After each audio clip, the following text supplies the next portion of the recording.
નમસ્કાર. ચાલો આજે ગણિતની એક મજેદાર દુનિયામાં જઈએ. આજે આપણે બે બહુ જ કામના કોન્સેપ્ટ સમજવાના છીએ, એચસીએફ અને એલસીએમ. અને હા, એ પણ જોઈશું કે એને ફટાફટ કેવી રીતે શોધી શકાય. તો તૈયાર છો ને? ચાલો શરૂ કરીએ. તો ચાલો એક સિમ્પલ સવાલથી શરૂ કરીએ. કોઈ પણ બે નંબર લઈ લો, માની લો કે 12 અને 18.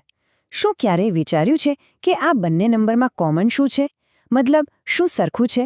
આ નાનકડો સવાલ જ છે ને, પણ એ આપણને ગણિતના એક બહુ મસ્ત ટોપિક અવયવો અને ગુણકો તરફ લઈ જશે. તો સૌથી પહેલાં આપણે સમજીશું એચસીએફ. એનું પૂરું નામ છે ગુરુત્તમ સામાન્ય અવયવ અથવા તો હાઈએસ્ટ કોમન ફેક્ટર. ચાલો જોઈએ કે આ શું છે અને એને શોધવાની રીત કેટલી સહેલી છે. ઓકે, તો એચસીએફ એટલે શું? એકદમ સાદી ભાષામાં કહું તો એચસીએફ એ એવી મોટામાં મોટી સંખ્યા છે જે તમને આપેલા બંને નંબર્સને પૂરેપૂરો ભાગી શકે, મતલબ કે શેષ શૂન્ય વધે. એટલે જ તો એને કહેવાય છે સૌથી મોટો સામાન્ય અવયવ.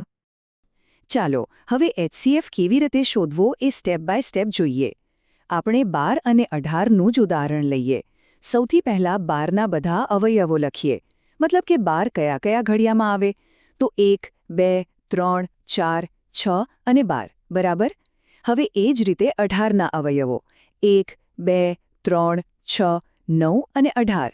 સરસ. હવે આ બંને લિસ્ટમાં જુઓ, કોમન નંબર્સ કયા કયા છે? આપણને દેખાશે 1, 2, 3 અને 6. હવે છેલ્લું સ્ટેપ, આ કોમન નંબર્સમાંથી સૌથી મોટો કયો છે? એકદમ સાચું, 6.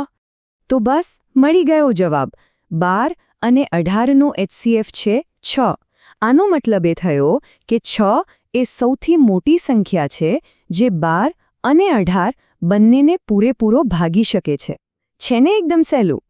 ચાલો, એચસીએફ તો સમજાઈ ગયું. હવે વાત કરીએ એના ભાઈબંધ જેવી જ બીજી વસ્તુની, એલસીએમ, એટલે કે લઘુત્તમ સામાન્ય અવયવી. હા, આ બંને એકબીજા સાથે જોડાયેલા છે, પણ એ સમજવું જરૂરી છે કે એલસીએમમાં શું અલગ છે. તો આ એલસીએમ શું છે? એ એવી નાનામાં નાની સંખ્યા છે જેને આપેલી બધી સંખ્યાઓ ભાગી શકે. અહીંયા થોડું ધ્યાન આપજો. એચસીએફમાં આપણે એવો નંબર શોધતા હતા જે બીજાને ભાગે, જ્યારે એલસીએમમાં આપણે એવો નંબર શોધીએ છીએ જે બીજા નંબર્સથી ભગાતો હોય. બસ આટલો જ ફરક છે, પણ બહુ જ મહત્વનો છે. ચાલો પાછું આપણા 12 અને 18વાળા ઉદાહરણ પર જઈએ. હવે આપણે ગુણકોની યાદી બનાવીશું, એટલે કે એના ઘડિયા બોલીશું. 12ના ગુણકો કયા? 12, 24, 36, 48 અને આગળ. હવે 18ના ગુણકો 18, 36, 54. અરે ઊભા રહો, જુઓ, 36 એ પહેલો એવો નંબર છે જે બંનેના લિસ્ટમાં આવ્યો. તો બસ આપણને આપણો એલસીએમ પણ મળી ગયો. 12 અને 18નો એલસીએમ છે 36. આનો મતલબ એ કે 36 એ એવી સૌથી નાની સંખ્યા છે જેને 12 અને 18 બંને પૂરેપૂરી ભાગી શકે છે. હવે જુઓ, નાના નંબર્સ હોય ત્યાં સુધી તો આ લિસ્ટ બનાવવાની રીત બરાબર છે, પણ જો મોટા નંબર્સ હોય તો ત્યારે તો આ બહુ લાંબુ અને કંટાળાજનક થઈ જાય.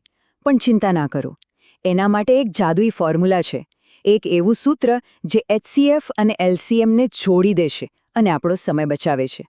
ચાલો એ રહસ્ય પરથી પડદો ઉઠાવીએ. ગણિતની આ જ તો મજા છે. એમાં ઘણીવાર એવા મસ્ત શોર્ટકટ્સ છુપાયેલા હોય છે જે અઘરા લાગતા દાખલાને એકદમ સહેલા બનાવી દે. તો હવે આપણે એવી જ એક જોરદાર ટ્રિક જોવા જઈ રહ્યા છીએ. અને એ સૂત્ર છે કોઈ પણ બે સંખ્યાનો એલસીએમ અને એચસીએફ એ બંનેનો ગુણાકાર કરો તો એનો જવાબ એ બે સંખ્યાના ગુણાકાર જેટલો જ આવે. કેટલું સિમ્પલ છે નહીં? આ એક બહુ જ પાવરફુલ સંબંધ છે જે આપણી ગણતરીઓને એકદમ ફટાફટ કરી નાખે છે. ચાલો આપણે જે શીખ્યા એને ચેક તો કરવું પડે ને. આપણા ઉદાહરણમાં નંબર્સ હતા 12 અને 18. તો 12 ગુણ્યા 18 કેટલા થાય? 216, બરાબર? હવે આ 216ને આપણે જે એચસીએફ શોધ્યો હતો, એટલે કે 6, એનાથી ભાગીએ. શું જવાબ આવે છે? 36. અને આ 36 શું છે? એ જ તો આપણો એલસીએમ છે. જોરું, ફોર્મ્યુલા એકદમ પરફેક્ટ કામ કરે છે. સારું, તો ચાલો ફટાફટ આખા મુદ્દાને રિવાઇઝ કરી લઈએ. એચસીએફ એટલે એવી મોટામાં મોટી સંખ્યા જે બંને સંખ્યાને ભાગી શકે. એલસીએમ એટલે એવી નાનામાં નાની સંખ્યા જેને બંને સંખ્યાઓ ભાગી શકે. અને સૌથી કામની વસ્તુ, આપણું સૂત્ર એલસીએમ ગુણ્યા એચસીએફ બરાબર પહેલી સંખ્યા ગુણ્યા બીજી સંખ્યા. આટલું યાદ રાખશો એટલે બસ. ઓકે, તો હવે સિદ્ધાંત પણ સમજાઈ ગયો અને શોર્ટકટ પણ ખબર પડી ગઈ. તો હવે વારો છે થોડી પ્રેક્ટિસ કરવાનો, કારણ કે ગણિતમાં પ્રેક્ટિસથી જ પરફેક્શન આવે છે. ચાલો જ્ઞાનને કામે લગાડીએ. તો અહીંયા એક નાનકડો પડકાર છે. 15 અને 20નો એચસીએફ અને એલસીએમ શોધી બતાવો.